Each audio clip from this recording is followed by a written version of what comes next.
तो यहाँ पर लुकिज्म का चैप्टर नंबर 514 जितना मैंने प्रेडिक्ट किया था उससे भी कई ज़्यादा बवाल था। यहाँ पर हमें दो काफ़ी ज़्यादा बड़े प्लॉट ट्विस्ट देखने मिले। पहला तो ये कि यहाँ पर गू किम पहले ही हार गया गन पार्क से, वो भी लिटरली सिर्फ आधे चैप्टर में। और दूसरा कि यहाँ पर यूआई बिग डैनियल जेम्स ली से लड़ने की जगह एक इंजर्ड गन से लड़ने चला गया। अब यूआई बिग डैनियल और गन के रीमैच में कौन जीतेगा इसका पता आपको वीडियो के एंड में लगेगा, क्योंकि मैं इसके बारे में अच्छे से प्रेडिक्शन करूंगा। ऑल्सो यहाँ पर चैप्टर 515 में क्या क्या हो सकता है मैं उसकी भी प्रेडिक्शन थोड़ा एंड में करूंगा, तो वीडियो को एंड तक जरूर से देखना। तो सबसे पहले तो यहाँ पर चैप्टर 514 में जेम्स ली ने भाई क्या परफॉर्मेंस दी है अपनी यूआई डैनियल के अगेंस्ट। आई मीन यहाँ पर मैं तो क्या, मुझे पक्का यकीन है कि कोई भी एक्सपेक्ट नहीं कर रहा था कि जेम्स ली यहाँ पर यूआई बिग डैनियल को इतनी अच्छी टक्कर देगा।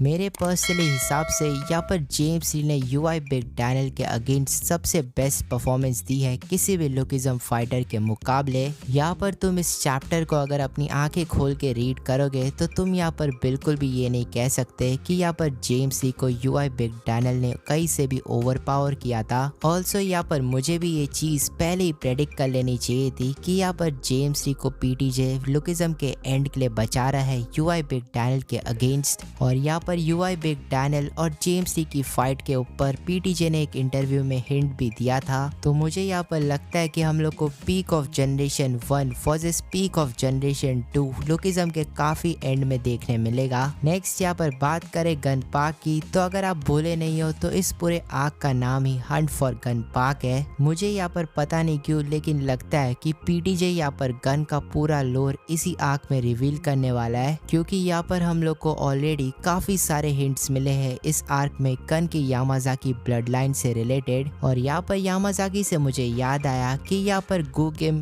गन पार्क को मॉन्स्टर ऑफ यामाजाकी बुलाता है। एंड इवन जेम्स ली भी यहाँ पर चैप्टर 514 में गन को गन बुलाने की जगह यामाजाकी करके बुला रहा था। ये देखकर तो ऐसा लग रहा है कि जेम्स ली को यहाँ पर इस वक्त गन जिस स्टेट में है उसके बारे में अच्छे से पता है, एंड गू को भी उस स्टेट के बारे में थोड़ा सा आइडिया लग गया है। ऑल्सो यहाँ पर बात करें गन जिस स्टेट में है उसके बारे में, तो यहाँ पर आई एम प्रिटी श्योर कि गन यहाँ पर अपनी कॉन्शियसनेस ऑलरेडी लूज कर चुका है। एंड यहाँ पर ये मोस्ट लाइकली तब हुआ था जब यहाँ पर गू किम ने गन के गले में अपनी स्वॉर्ड काट दी थी, तब यहाँ पर गन ने मोस्ट लाइकली अपनी कॉन्शियसनेस को लूज कर दिया था। और यहाँ पर करंटली गन की बॉडी पे कोई और ही कंट्रोल कर रहा है। एंड यहाँ पर ये जो भी है इसके फाइटिंग करने का स्टाइल गन से काफी ज्यादा अलग है। लुकिज्म के यहाँ पर 500 से भी ज्यादा चैप्टर्स पढ़ने के बाद मुझे लगता है कि हम सबको यहाँ पर भरोसा है कि गन यहाँ पर कभी भी इस तरीके से फाइट नहीं करता। और यहाँ पर फाइटिंग स्टाइल तो दूर की बात है, यहाँ पर जिस तरीके से गन ने गू की स्वॉर्ड को अपने मुंह से चबा दिया था, भाई ये स्टाइल तो किसी मॉन्स्टर का ही लग रहा है। गन एंड गू ने यहाँ पर पहले भी बहुत बार फाइट्स की है एंड एक दूसरे की पावर बढ़ाई है, एंड मोस्ट लाइकली ये फाइट्स हर बार एक्सट्रीम डिफिकल्टी से कोई भी साइड जीती रहेगी। लेकिन यहाँ पर अभी करंट चैप्टर में जिस हिसाब से यहाँ पर एक इंजर्ड गन ने यहाँ पर गू को इतनी आसानी से ओवर पावर किया है, इसको देखकर तो ऐसा ही लग रहा है कि यहाँ पर ये गन नहीं बल्कि उससे भी कोई ज्यादा पावरफुल है। इवन यहाँ पर गू खुद भी बोलता है कि यहाँ पर गन ने उससे कहा था कि वो अपने मरने से पहले किसी को देखना चाहता है, एंड यहाँ पर शायद वो वही है जो इस वक्त गन की बॉडी को कंट्रोल कर रहा है। गन जैसे बंदे की कॉन्शियसनेस को भी ओवर पावर करने की ताकत या तो किसी यामाजाकी मॉन्स्टर में है या तो खुद गन के बाप में है। एंड अगर तुम सोच रहे हो कि यहाँ पर गन का बाप भला गन की बॉडी को कैसे कंट्रोल कर रहा है, तो यहाँ पर इसका एक्सप्लेनेशन तो मेरे पास भी नहीं है, लेकिन हमें यहाँ पर इस चीज का एक प्रूफ जरूर मिल गया था चैप्टर 514 में कि यहाँ पर गन की बॉडी को जो भी कंट्रोल कर रहा है वो खुद वेट में काफी ज्यादा होगा, क्योंकि यहाँ पर गू को नॉकआउट करते समय गन जिस हिसाब से गू पे कूदा था एंड यहाँ पर उस गोडाउन के पूरे विंडोज और डोर्स टूट गए थे, उसको देखकर तो ऐसा लग रहा है कि यहाँ पर ये सिर्फ शेयर पावर नहीं बल्कि काफी ज्यादा वेट रिक्वायर होगा इतना बड़ा इम्पैक्ट क्रिएट करने के लिए। एंड अगर आपने यामाजाकी हेड का ये वाला पैनल देखा है तो इससे आप समझ गए होगे कि यामाजाकी हेड यहाँ पर एटलीस्ट टॉमली से भी ज्यादा बड़ा है। एंड जिस हिसाब से यहाँ पर यामाजाकी हेड जिनियन पार्क के क्रू के बंदों को पेल रहा है, उसको देखकर तो ऐसा लग रहा है कि ये बंदा यहाँ पर कोई भी फाइटिंग स्टाइल यूज नहीं करता था, एंड गन से ज्यादा पावरफुल सिर्फ उसका बाप ही हो सकता है, क्योंकि यहाँ पर जिस ग्रेट पावर से पूरी जनरेशन जीरो की फिस्ट गैंग लड़ रही थी वो यहाँ पर यामाजाकी थे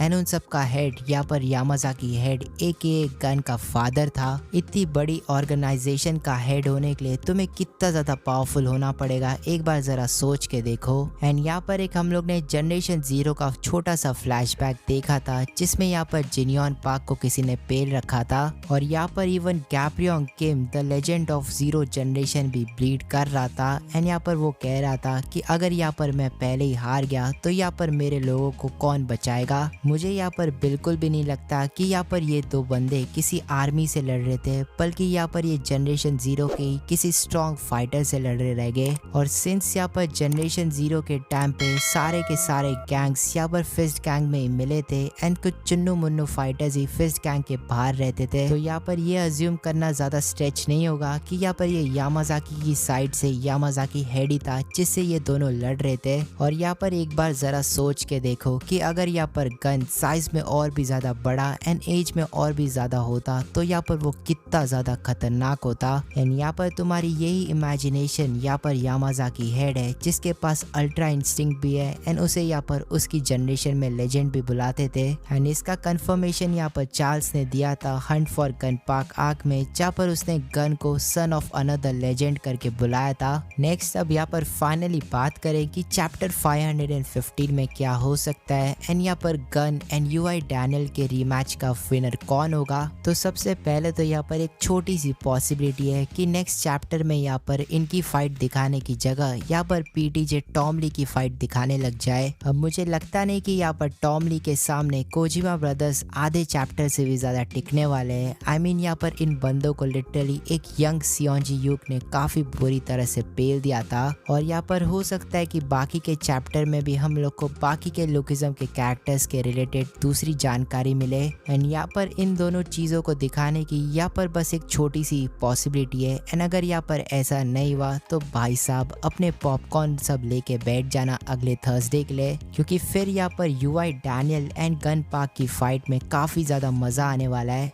एंड यहाँ पर जिस भी एंटिटी ने यहाँ पर गन को पोजेस कर रखा है वो यहाँ पर काफी ज्यादा ताकतवर है एंड यहाँ पर मोस्ट लाइकली गन से भी ज्यादा ताकतवर है। एंड जैसा कि हमें पता है कि UI डैनियल भी मोस्ट लाइकली यहाँ पर गन से ज्यादा ताकतवर है, तो इन दोनों की फाइट देखने में काफी मजा आने वाला है। अब भले ही यहाँ पर पता नहीं क्यों लेकिन PTJ ने UI डैनियल की हाइट को ऐसा लग रहा है थोड़ा सा कम कर दिया है, लेकिन स्टिल हमें पता है कि UI डैनियल की जो तीन खास बात है वो अभी भी उसके अंदर है, जो कि है perfect body, copy talent and UI ability. On the other hand यहाँ पर गन के पास है उसका अनब्रेकेबल डिफेंस एंड उसकी UI एबिलिटी। अब गन के फाइटिंग स्टाइल की मैं ज्यादा तारीफ नहीं कर सकता क्योंकि UI डैनियल उसे काफी आराम से कॉपी कर सकता है। इस फाइट का यहाँ पर मोस्ट लाइकली विनर यहाँ पर UI डैनियल ही होना चाहिए, क्योंकि अगर यहाँ पर गन पार्क इस फाइट को भी जीत गया तो यहाँ पर मुझे पूरा यकीन है कि गन पार्क मर ही जाएगा। गन की बॉडी ने यहाँ पर ऑलरेडी जनरेशन 2 से काफी ज्यादा डैमेज लिया है, उसके बाद यहाँ पर गू ने भी उसे डैमेज दिया है, तो तुम्हें कहीं से भी लगता है कि गन की बॉडी यहाँ पर UI डैनियल के सामने संभल पाएगी। ऑल्सो यहाँ पर PTJ ने एक इंटरव्यू में कहा तो था कि यहाँ पर गन अपनी रियल साइड तब दिखाएगा जब एक कैरेक्टर की मौत होगी,